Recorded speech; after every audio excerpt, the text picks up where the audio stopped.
ಇವೆಲ್ಲದರ ಮಧ್ಯೆ ಪ್ರಧಾನಮಂತ್ರಿ ನರೇಂದ್ರ ಮೋದಿ ಅವರ ಸರ್ಕಾರ ಇವತ್ತು ಮಹತ್ವದ ತೀರ್ಮಾನವನ್ನು ತೆಗೆದುಕೊಂಡಿದೆ. ಬಹುಶಃ ಇದನ್ನು ಕಾಂಗ್ರೆಸ್ಸಿಗೆ ಸಿಕ್ಕಂತಹ ನೈತಿಕ ಗೆಲುವು ಅಂತ ಹೇಳಿದ್ರೂ ಕೂಡ ತಪ್ಪೇನೂ ಇಲ್ಲ. ಪ್ರಧಾನಮಂತ್ರಿ ನರೇಂದ್ರ ಮೋದಿ ಅವರ ಸರ್ಕಾರ ಜಾತಿ ಗಣತಿಗೆ ನಿರ್ಧಾರವನ್ನು ತೆಗೆದುಕೊಂಡಿದೆ. 2025 ಅಂದರೆ ಇದೇ ವರ್ಷದ ಅಂತ್ಯ ಮತ್ತು 2026ರಲ್ಲಿ ನಡೆಯುವಂತಹ ಮುಂದುವರಿಯಲಿರುವಂತಹ ಜಾತಿ ಗಣತಿಯ ಜನಗಣತಿಯ ಭಾಗವಾಗಿ ಜಾತಿ ಗಣತಿಯನ್ನು ಕೂಡ ನಡೆಸಲಿಕ್ಕೆ ತೀರ್ಮಾನವನ್ನು ತೆಗೆದುಕೊಳ್ಳಲಾಗಿದೆ. ಪ್ರಧಾನಮಂತ್ರಿ ನರೇಂದ್ರ ಮೋದಿ ಅವರ ಸರ್ಕಾರ ಈ ತೀರ್ಮಾನವನ್ನು ತೆಗೆದುಕೊಂಡ ಬಳಿಕ ಕಾಂಗ್ರೆಸ್ ಇದು ನಮ್ಮ ಹೋರಾಟಕ್ಕೆ ಸಿಕ್ಕಂತಹ ಅತ್ಯಂತ ದೊಡ್ಡ ಗೆಲುವು ಅಂತೇಳಿ ಬಣ್ಣಿಸಿದೆ. ಕಾರಣ ಏನು ಅಂತ ಹೇಳಿದ್ರೆ, ಕಾಂಗ್ರೆಸ್ನ ಲೋಕಸಭಾ ಚುನಾವಣಾ ಪ್ರಣಾಳಿಕೆಯಲ್ಲಿ ಇರತಕ್ಕಂತಹ ಪ್ರಮುಖ ಸಾಮಾಜಿಕ ಅಂಶಗಳಲ್ಲಿ ದೇಶಾದ್ಯಂತ ಜಾತಿ ಗಣತಿ ನಡೆಸುವಂಥದ್ದು ಕೂಡ ಒಂದು. ಎರಡನೆಯದ್ದಾಗಿ 2023ರಲ್ಲಿ ಅಂದರೆ ಲೋಕಸಭಾ ಚುನಾವಣೆ ಘೋಷಣೆಗೂ ಮೊದಲೇ ಕಾಂಗ್ರೆಸ್ನ ರಾಷ್ಟ್ರೀಯ ಅಧ್ಯಕ್ಷ ಮಲ್ಲಿಕಾರ್ಜುನ ಖರ್ಗೆ ಅವರು ಪ್ರಧಾನಮಂತ್ರಿ ನರೇಂದ್ರ ಮೋದಿ ಅವರಿಗೆ ಪತ್ರವನ್ನು ಬರೆದು ಜಾತಿ ಗಣತಿ ನಡೆಸಬೇಕು ಅಂತೇಳಿ ಹಕ್ಕೊತ್ತಾಯವನ್ನು ಮಾಡಿದ್ರು. ಮೂರನೆಯದ್ದು, ಇದೇ ತಿಂಗಳು ಗುಜರಾತ್ನ ಅಹಮದಾಬಾದ್ನಲ್ಲಿ ನಡೆದಂತಹ CWC ಕಾಂಗ್ರೆಸ್ನ ಕಾರ್ಯಕಾರಿ ಸಮಿತಿಯ ಸಭೆ ಏನಿದೆ, ಆ ಸಭೆಯಲ್ಲಿ ದೇಶಾದ್ಯಂತ ಜಾತಿ ಗಣತಿಗೆ ಸಂಬಂಧಪಟ್ಟ ಹಾಗೆ ನಿರ್ಣಯವನ್ನು ಅಂಗೀಕರಿಸಲಾಗಿತ್ತು. ನಾಲ್ಕನೆಯದ್ದು, ಲೋಕಸಭೆಯಲ್ಲಿ ಹೊಸದಾಗಿ ರಚನೆಯಾಗಿರುವಂತಹ ಲೋಕಸಭೆ ಜೊತೆಗೆ ಈ ಹಿಂದಿನ ಲೋಕಸಭೆಯಲ್ಲೂ ಕೂಡ ಕಾಂಗ್ರೆಸ್ನ ನಾಯಕ ರಾಹುಲ್ ಗಾಂಧಿ ಅವರನ್ನು ನಿರಂತರವಾಗಿ ಜಾತಿ ಗಣತಿಯ ಪರ ಧ್ವನಿಯನ್ನು ಎತ್ತಿದ್ರು. ಸೊ ನಮ್ಮ ಹೋರಾಟಕ್ಕೆ ಇದು ಸಿಕ್ಕಂತಹ ಅತ್ಯಂತ ದೊಡ್ಡ ಗೆಲುವು ಎನ್ನುವಂಥ ಅಂಶವನ್ನು ಕಾಂಗ್ರೆಸ್ ಮೋದಿ ಸರ್ಕಾರದ ಘೋಷಣೆಯ ಬಳಿಕ ಹೇಳಿಕೊಂಡಿದೆ.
ಜಾತಿ ಗಣತಿಗೆ ಸಂಬಂಧಪಟ್ಟ ಹಾಗೆ ಅತ್ಯಂತ ಮಹತ್ವದ ನಿರ್ಧಾರವನ್ನು ತೆಗೆದುಕೊಳ್ಳಲಾಗಿದೆ. ಛಲವಾದಿ ನಾರಾಯಣಸ್ವಾಮಿ ಅವರು ವಿಧಾನ ಪರಿಷತ್ನಲ್ಲಿ ವಿರೋಧ ಪಕ್ಷದ ನಾಯಕರು ಅವರು ನಮಗೆ ಮೊದಲ ಪ್ರತಿಕ್ರಿಯೆಯನ್ನು ಕೊಟ್ಟಂಥ ಸಂದರ್ಭದಲ್ಲಿ ಅವರು ಹೇಳಿದ್ರು, ಕರ್ನಾಟಕದಲ್ಲಿ ನಡೆದಿರುವಂತಹ ಜಾತಿ ಗಣತಿ ಏನಿದೆ ಅದು ಜಾತಿ ಗಣತಿಯಲ್ಲ, ಬದಲಾಗಿ ಅದು ಸಮೀಕ್ಷೆ ಅಂತೇಳಿ. ಸಮೀಕ್ಷೆ ಅಂದರೆ ಸ್ಯಾಂಪಲ್ ಸರ್ವೆ ಅಂದರೆ ಹೇಗಿರುತ್ತೆ ಅಂತ ಹೇಳಿದ್ರೆ, ಎಲ್ಲರನ್ನೂ ಕೂಡ ಮಾತಾಡಿಸುವಂಥ ಅವಶ್ಯಕತೆ ಇರಲ್ಲ. ಈ ಚುನಾವಣಾ ಸಮೀಕ್ಷೆಗಳಾಗ್ತವಲ್ಲ ಆ ರೀತಿ ಎಲ್ಲರ ಅಭಿಪ್ರಾಯವನ್ನು ಪಡೆಯಲ್ಲ ಸರ್ವೆ ಅಂತ ಹೇಳಿದ್ರೆ. ಸರ್ವೆ ಅಂದರೆ ಸಮೀಕ್ಷೆ ಅಂದರೆ ಎಲ್ಲರ ಅಭಿಪ್ರಾಯವನ್ನು ಪಡೆಯಲ್ಲ, ಸ್ವಲ್ಪ ಅಭಿಪ್ರಾಯವನ್ನು ಪಡೆದು ಅದರ ಸ್ಯಾಂಪಲ್ಗಳ ಅದರ ಮಾದರಿಗಳ ಆಧಾರದ ಮೇಲೆ ಒಂದು ಕನ್ಕ್ಲೂಷನಿಗೆ ಬರುವಂಥದ್ದು ಅದು ಸಮೀಕ್ಷೆ ಅಥವಾ ಸರ್ವೆ. ಛಲವಾದಿ ನಾರಾಯಣಸ್ವಾಮಿ ವಿಪಕ್ಷ ನಾಯಕರು ವಿಧಾನ ಪರಿಷತ್ತಿನಲ್ಲಿ ಅವರು ಹೇಳ್ತಾ ಇರುವಂಥದ್ದು, ನಮ್ಮ ಸರ್ಕಾರ ಅಂದರೆ ಮೋದಿಯವರ ಸರ್ಕಾರ ಈಗ ತೆಗೆದುಕೊಂಡಿರುವಂಥ ನಿರ್ಧಾರ ಏನಿದೆ ಅದು ಗಣತಿ ಅಂದರೆ ಪ್ರತಿ ಮನೆಗೂ ಹೋಗಿ ಜನಗಣತಿಯ ಸಂದರ್ಭದಲ್ಲಿ ಏನು ಪ್ರತಿ ಮನೆಗೆ ಹೋಗ್ತಾರೆ ಆ ಸಂದರ್ಭದಲ್ಲಿ ಇದು ಅವರ ಧರ್ಮದ ಬಗ್ಗೆ ಅವರ ಜಾತಿಯ ಬಗ್ಗೆ ಮಾಹಿತಿಯನ್ನು ಕಲೆ ಹಾಕುವಂಥದ್ದು ಅಂಥೇಳಿ.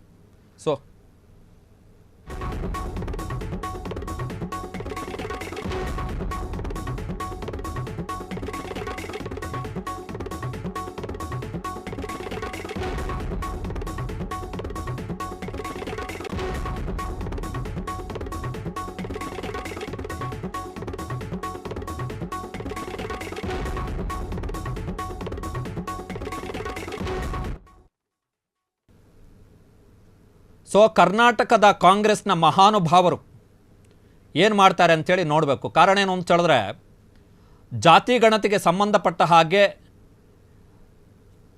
ಕಳೆದ ಸಂಪುಟ ಸಭೆಯಲ್ಲಿ ವಿಶೇಷ ಸಂಪುಟ ಸಭೆ ಏನಾಯಿತು ಮುಖ್ಯಮಂತ್ರಿ ಸಿದ್ದರಾಮಯ್ಯನವರ ನೇತೃತ್ವದಲ್ಲಿ, ಆ ಸಂಪುಟ ಸಭೆಯಲ್ಲಿ ಒಮ್ಮತಕ್ಕೆ ಬರಲಿಕ್ಕೆ ಆಗಲಿಲ್ಲ.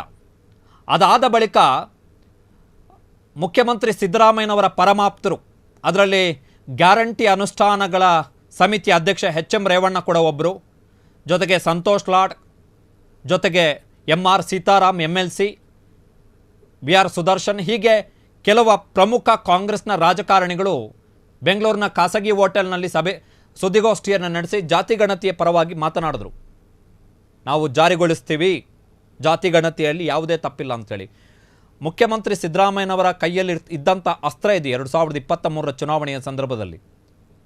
ಕುಮಾರಸ್ವಾಮಿ ಅವರು ಜಾತಿ ಗಣತಿ ವರದಿಯನ್ನು ಸ್ವೀಕಾರ ಮಾಡಲಿಲ್ಲ. ಈಗ ನಾವು ನಮ್ಮ ಪಕ್ಷ ಅಧಿಕಾರಕ್ಕೆ ಬಂದರೆ ನಾವು ಜಾತಿ ಗಣತಿ ವರದಿಯನ್ನು ಸ್ವೀಕಾರ ಮಾಡ್ತೀವಿ, ಜಾರಿಗೊಳಿಸ್ತೀವಿ ಅಂಥೇಳಿ ಮುಖ್ಯಮಂತ್ರಿ ಸಿದ್ದರಾಮಯ್ಯನವರು ಚುನಾವಣೆಯ ಸಂದರ್ಭದಲ್ಲಿ ಭಾಷಣ ಮಾಡಿದರು. ಅದಾದ ಬಳಿಕ ಈಗ ಎಚ್.ಎಂ. ರೇವಣ್ಣ, ಸಂತೋಷ್ ಲಾಡ್ ಇತ್ಯಾದಿಯಾಗಿ ಹಲವು ನಾಯಕರು ಕೂಡ ಜಾತಿ ಗಣತಿಯ ಪರವಾಗಿ ಮಾತಾಡ್ತಾ ಇದ್ದಾರೆ. ಬಟ್ ಸ್ವೀಕಾರ ಮಾಡುವಂಥದ್ದು ಯಾವಾಗ?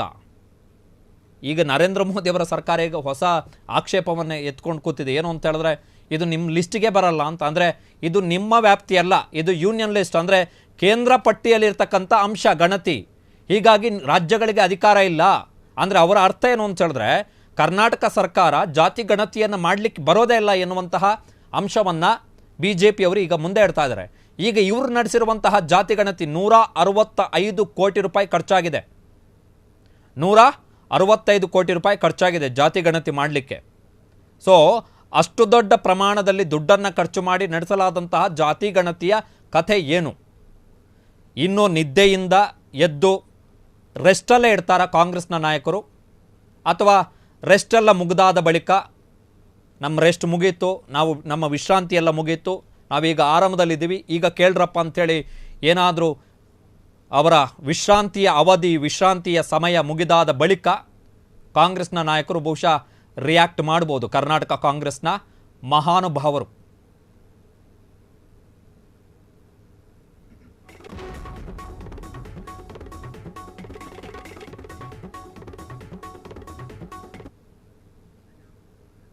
ಕರ್ನಾಟಕ ಕಾಂಗ್ರೆಸ್ನವರಿಗೆ ಇನ್ನೂ ಕೂಡ ಮೈಯ ಜಡತ್ವ, ಆ ಧಿಮಾಕು ಸೊಕ್ಕು ಇದೆಯಲ್ಲ, ಆ 135 ಸೀಟ್ 135 ಸೀಟುಗಳ ದುರಹಂಕಾರ ಇನ್ನೂ ಪೂರ್ಣ ಪ್ರಮಾಣದಲ್ಲಿ ಇಳಿದಿಲ್ಲ. 2 ವರ್ಷ ಆಗ್ತಾ ಬಂತು, ಇನ್ನೂ ಇಳಿದಿಲ್ಲ.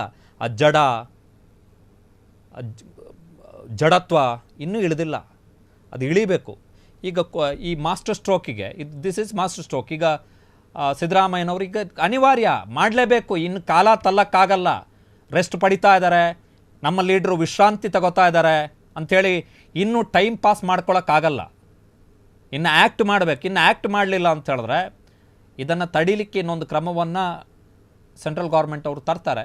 ಅಷ್ಟೊತ್ತಿಗೆ ಮತ್ತೆ ಕತೆ ಹೇಳ್ಕೊಂಡು ತಿರುಗಾಡಬೇಕಾಗತ್ತೆ ಕಾಂಗ್ರೆಸ್ನ ಸೋಕಾಲ್ಡ್ ಬಿಗ್ ಲೀಡರ್ಸ್. ಸಿದ್ದರಾಮಯ್ಯನವರ ಸುತ್ತ ಯಾರೆಲ್ಲ ಗ್ಯಾರಂಟಿ ಅನುಷ್ಠಾನ ಅಂತೇಳಿ ಓಡಾಡ್ಕೊಂಡು ಪೋಸ್ ಕೊಡ್ಕೊಂಡು ತಿರುಗಾಡ್ತಿರುವಂತಹ ಸೋಕಾಲ್ಡ್ ಬಿಗ್ ಲೀಡರ್ಸ್.